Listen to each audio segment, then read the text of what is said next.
Chapter 14. Third Senior Brother, or Third Senior Sister. When Chen Fei and his two companions saw what had just happened, their hearts filled with smug delight. They all turned to glance at Bai Shaochun, faces brimming with the sense that heaven's net may be wide, but none can escape its mesh. The two outer sect disciples guarding the trial exit also looked on with clear disdain. Never before had they shown such contempt for any mere servant disciple. "I'm not going." Bai Shaochun fell to the ground with a miserable thud. His pitiful cries echoed through the air, so full of grievance that any listener might shed tears on the spot. Meanwhile, He Tanbin and Zhang Dabio, upon spotting Li Qinggo, immediately trembled, heads lowering. They hoped to sneak away quietly, unnoticed. Ninth junior brother, it's not that your eldest senior brother won't save you, but since the head of Fragrant Cloud Mountain has already spoken, you can only suffer in the outer sect. Zhang Dabio sighed inwardly, again and again. Just as he turned, ready to slip away, Li Qinghu's cold voice entered his ears. "You too as well. Come." Almost instantly, a powerful suction wrapped around Zhang Dabio and He Tanbin, lifting them into the air before they could even grab hold of a tree. Both were dragged helplessly up the mountain. "I don't want to go. I'd rather starve in the fire cauldron room than struggle in the outer sect," Zhang Dabio wailed, his cries even more wretched than Bai Shaochun's. Bai Shaochun blinked in shock, forgetting even to continue his act. He Tanbin remained silent, but his lips pouted, his face melancholy as he cast a lingering gaze down toward the fire cauldron room. Silence. Li Qinghu's expression darkened at Zhang Dabio's shrieks. At once, Bai Shaochun scrambled to his feet, all trace of grievance gone, his face solemn and respectful. His pitiful act had vanished completely, replaced as if with another mask. Zhang Dabio too straightened at once, though his heart drowned in misery. Bai Shaochun had wailed earlier without rebuke, but the instant he himself cried out, he had been silenced. Life was unfair. "Zhang Dahai, you will go to Violet Cauldron Mountain. From this day forth, you are its outer sect disciple. Chen Qingru, you will go to Green Peak Mountain. Bai Shaochun, you will remain with me on Fragrant Cloud Mountain. Follow me." Li Qinggo cast Bai Shaochun a weary glance. He had been in secluded cultivation for only a short time, and upon emerging he immediately heard the fire cauldron room's antics had spread across the sect. The elders treated it as a joke, yet Li Qinggo considered it dangerous if left unchecked. That was why he had come personally. With a flick of his sleeve, he ignored Chen Fei and the others, striding toward the towering Fragrant Cloud Mountain. Bai Shaochun sighed bitterly. He turned to bid farewell to Zhang Dabio and He Tanbin, but then paused, his eyes narrowing strangely at He Tanbin. "Third senior brother's name is Chen Qingru. Ha! What a beautiful name. Sounds like a peerless beauty, not a big guy like you." He Tanbin, gloomy already, snorted coldly and turned away. "What's with him?" Bai Shaochun asked. Zhang Dabio gave Bai Shaochun a very odd look, patting his shoulder before edging away quickly. "Ninth junior brother. I never said He Tanbin was your senior brother. In truth, she is your senior sister." Coughing awkwardly, Zhang Dabio slipped away. Bai Shaochun froze where he stood, as if struck by lightning.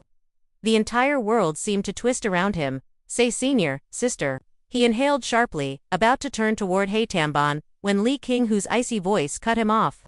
"Stop dawdling, follow." With no choice, Bai Shaochun trotted after him, casting mournful looks back toward the fire cauldron room. Fragrant Cloud Mountain was one of the three great southern peaks of the Spirit Stream sect.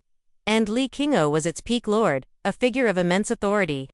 Though from the outside the mountain didn't seem large, once inside, it revealed vast expanses. Mist swirled around flourishing trees and flowers, carrying faint herbal fragrance that refreshed the mind. Bai Shaochun inhaled deeply, eyes brightening as his cultivation stirred. His third level of key condensation, stagnant for months, loosened slightly. Li Qinggo walked ahead without turning, yet his eyes flickered with satisfaction. "From this day forward, you are no longer a servant disciple. As an outer sect disciple, you must never slack off. Cultivation is like rowing upstream, stop, and you are swept back." His voice was calm, yet commanding. Bai Shaochun bobbed his head rapidly, not daring to argue. Outer sect cultivation relies partly on sect resources, but more on your own effort and fate. Hence the sect issues missions. You will choose some and temper yourself. Bai Shaochun's heart leaped with excitement. Missions meant opportunities. But before he could dream further, Li Qinghu's voice turned colder. Don't think of exploiting rules. Others may be demoted to servants if they fail. But you, if you slack, I will expel you outright. Send you back to your village. Perhaps 100 years from now, if I remember, I'll burn incense at your grave. Bai Xiaochun shuddered in terror.